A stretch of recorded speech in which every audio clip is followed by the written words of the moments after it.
In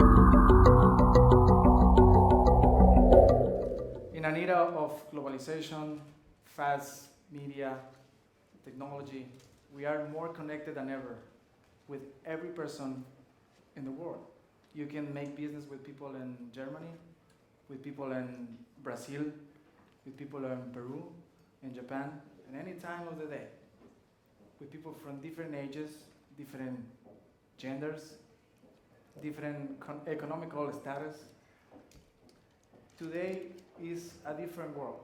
Today, our world is smaller than before.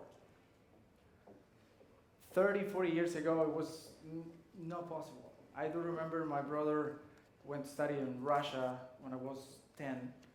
That was like 20 years ago. And then he used to send pictures and letters to my mom and my grandma. And it took forever. It took forever. Today, I can just do a video call with anyone around the world. I can send pictures, I can call them, and I can connect. And if you have a business, you can make business with anyone around the world, any moment, anytime. So if we embrace cultures, if we embrace diversity and inclusion, it's going to be so much easier for you. So I'm going to show you some data, why it's so important to embrace that today. But diversity is more than just ethnicity, it's more than just races, you know. It's about gender as well. It's about age, it's about sexual orientation.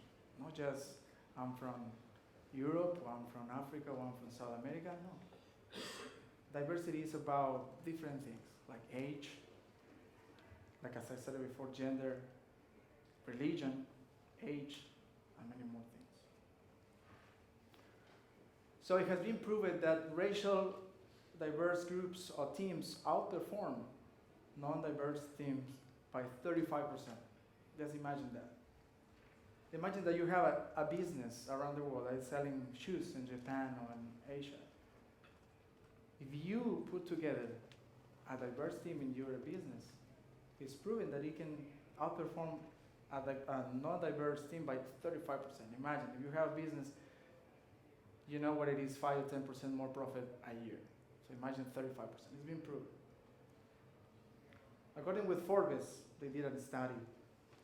They say that workforce diversity and inclusion is the key driver of internal innovation and economic growth.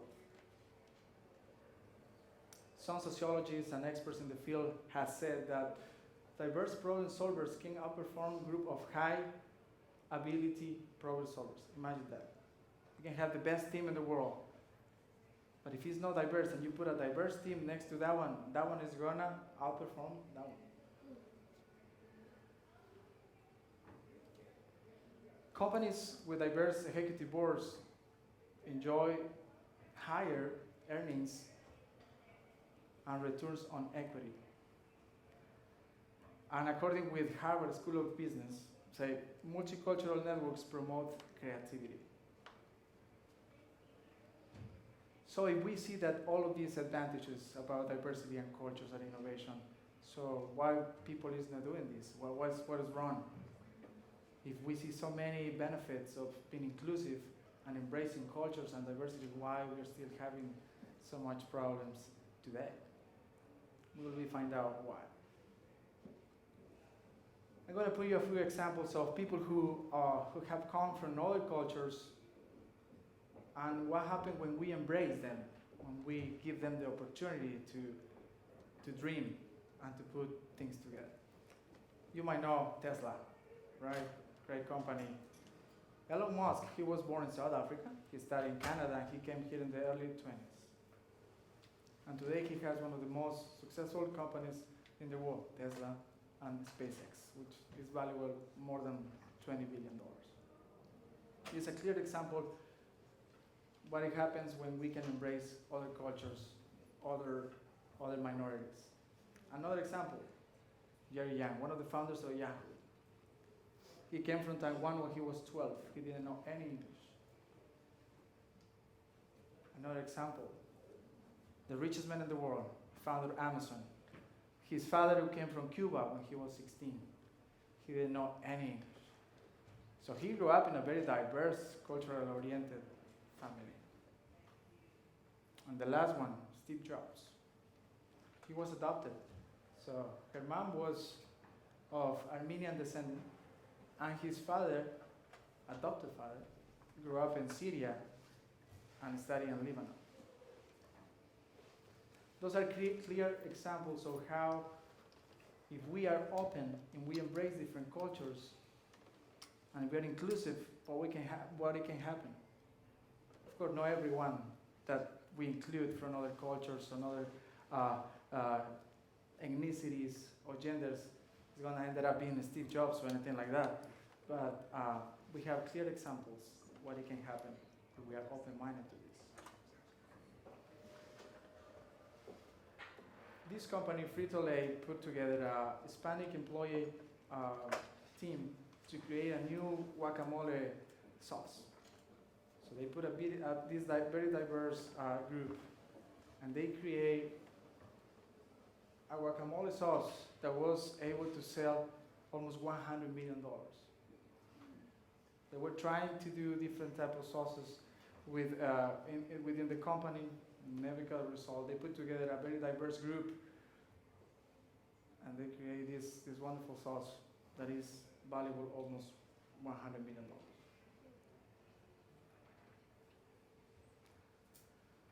So as I said it before, diversity is not just about ethnicity or different countries. It's about gender as well. And did you know that, for example, less than 6% of women are CEOs in Fortune 500 companies? 6%, less than 6%. That means 24 women are CEOs in Fortune 500 companies. 500. Imagine that. Women get less pay than men. 70 cents of a dollar. For every dollar that a man gets, a woman still gets paid 75 cents. Still, we are dealing with that. So we need to change that. We need to have more women in power, more women leading organizations, companies. We have improved, but still we are dealing with this problem. So I'm going to show you a little bit of the data behind these assumptions. Teams where men and women are equal, they win 45% more in revenue. Imagine that, 45%.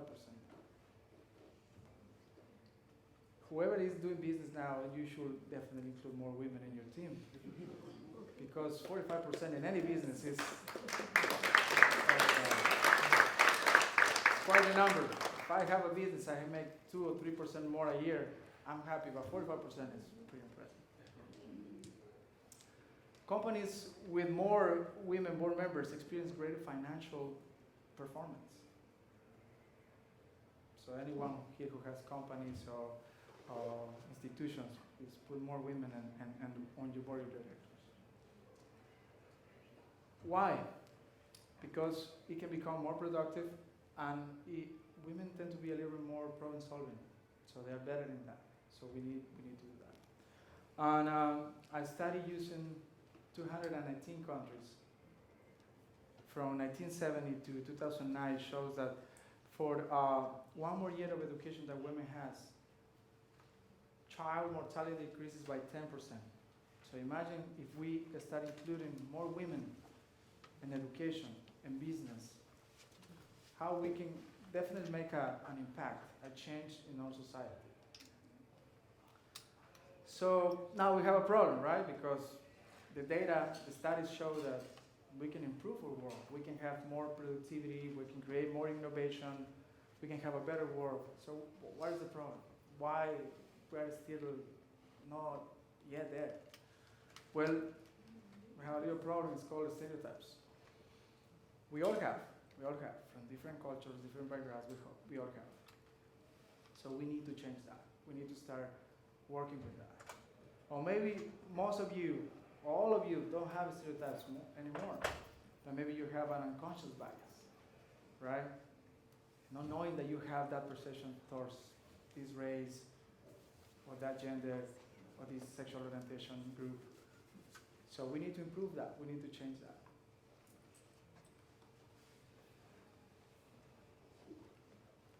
So what are the things that we can do to change and improve and do a little bit better in this topic? That is difficult. It's not easy. It's not easy.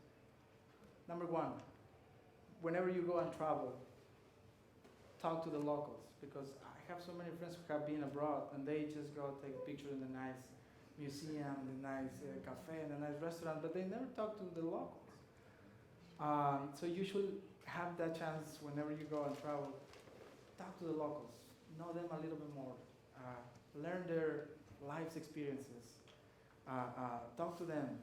That's a good way to expand our knowledge and to just break those stereotypes that sometimes we might have. I have had friends who have some type of stereotypes about this group or that nationality, and then when they go there and they come back, say, I love it, I want to come back and live there. That's what it happens when we are able to travel. So my suggestion is, if you have the chance to do it, go and travel around the world and connect with those cultures, connect with them, talk to the people, the locals. Other thing that you can do to improve a little bit more about cultures and diversity and inclusion is join organizations here in town, different organizations from Africa, from South America, from Europe. Try to join them, meet those people and talk to them and know a little bit more about their ideas. And the other one is maybe to say, I don't want to travel.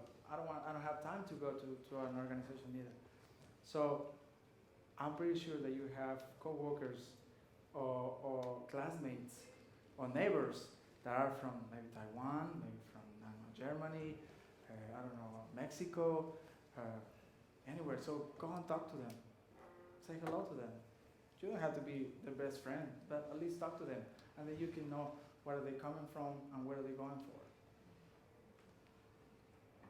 So let's embrace cultures, let's embrace diversity, let's embrace inclusion. Studies have shown and data has shown the meaningful thing that can happen when we do that and the benefits that we can get. If you have a business, you see the numbers, how we can increase. If you're in an education, how good that can be for us as well. So let's embrace cultures, let's embrace diversity, let's embrace inclusion, let's make our community stronger, and let's make this world better.